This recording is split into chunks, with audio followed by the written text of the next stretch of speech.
খুয়াই তুলা শিকক ব্লগ আমরা মাতি আমরা দেশ পালাই জাখা प्राइम मिनिस्टर नरेंद्र मोदी 9 अगस्त सिमी 30 अगस्त जरा मा खलायनाय हिनि साख्लाय रमानि लगे लगेनो फास हालो पालाय जाखा खुवाय तुलासिकक ब्लग टेस्टा बिसिनि कायसा खलाय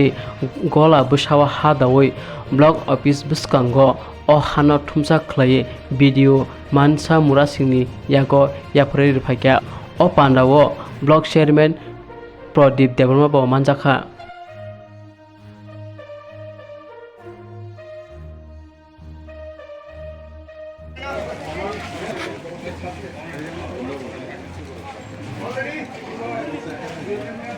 एक लोगे रेडी 1 2 3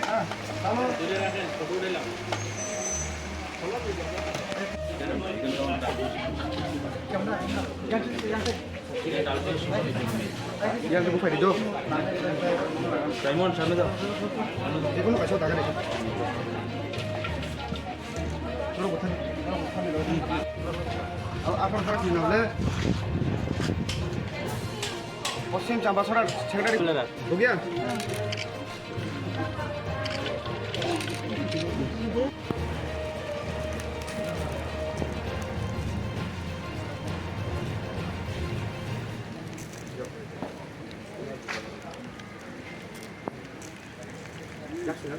क्या करना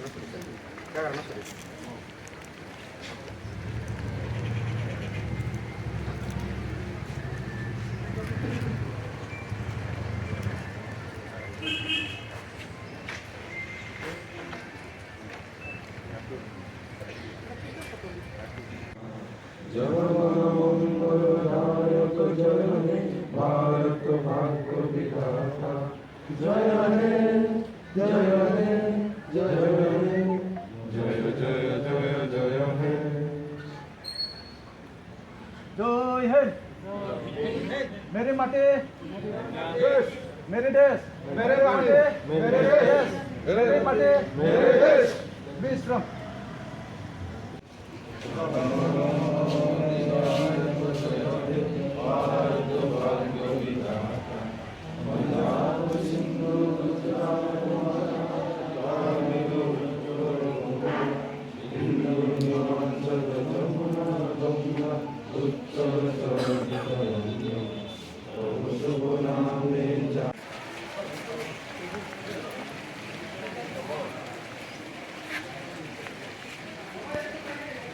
আমাদের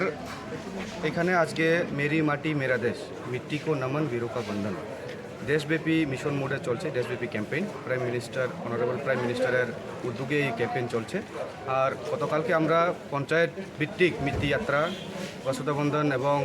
পঞ্চপ্রাণ প্লেজ শেষ করলাম 9 তারিখ এবং 10 তারিখের মধ্যে 9 তারিখে পঞ্চপ্রাণ প্লেজ এবং মিট্টি যাত্রা ছিল বসুধা বন্ধন ছিল এবং গতকালকে শিলাফলকম উন্মোচন ছিল আজকে আমাদের যে গত 9 তারিখ এবং 10 তারিখে যে মাটিগুলি পঞ্চায়েত লেভেল এবং ওয়ার্ড লেভেল থেকে পঞ্চায়েত লেভেলে এসেছে সেইগুলি আমরা আজকে ব্লক লেভেলে আনলাম 23টা পঞ্চায়েত থেকে 23টা কলস এসেছে অমৃত কলস সেই অমৃত কলসগুলি আজকে আমাদের ব্লক লেভেল স্টেট লেভেল ডিরেকশনের মোতাবেক আমরা 2টা কলস অমৃত কলস আমরা ব্লক লেভেল অমৃত কলস 23টা পঞ্চায়েতের মাটি এখানে সংগ্রহ করলাম সেটা একটার মধ্যে যাবে স্টেটে আর একটা দিল্লি যাবে দুইটার মধ্যে একটা যাবে স্টেটে যেখানে অমৃত বাটিকা করানো হবে মাটি দিয়ে এবং আরেকটা যাবে দিল্লিতে যেখানে কর্তব্য পথে অনারেবল প্রাইম মিনিস্টার কতদিন প্রোগ্রাম করবেন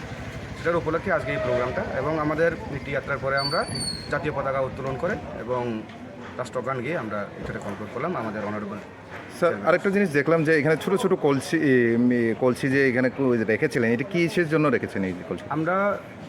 আমাদেরকে ডিরেকশন ছিল যে আমরা ব্লক লেভেল অমৃত বাটিকা গঠন করার তো আমাদের এইখানে অলরেডি আমরা কিছু চারা সংগ্রহ করে এনেছি এবং অমৃত বাটিকাতে আমরা সিদ্ধান্ত নিলাম যে পঞ্চায়েত থেকে যে মাটি আসবে সেই মাটি তো পুরোটা লাগবে না এই আমাদের ব্লক লেভেল অমৃত কলসে তো আমরা কি করলাম আমাদের এই পঞ্চায়েতের যে অমৃত কলসগুলিকে প্রিজার্ভ করার জন্য এটাকে সঠিকভাবে রাখার জন্য আমরা একটা কন্টেনার বানাইছি এটা আমরা এই অমৃত বাটিকাতে আমরা রেখে দিলাম সেখানে অমৃত বাটিকাতে আমরা দেখতে পাচ্ছি যে এখানে স্বাধীনতা সংগ্রামীদের বায়োডাটাও লেখা আছে আর 23টা পঞ্চায়েতের জন্য 23টা স্ট্যান্ড বানানো হয়েছে সেটা এখানে সারা জীবন থাকবে কারণ এটা মেটালের এবং গ্লাসের বানানি কোনো বৃষ্টি জল কিছু লাগবে না এখানে তো পঞ্চায়েতগুলোর মাটির কলস এখানে আমরা প্রিজার্ভ করছি।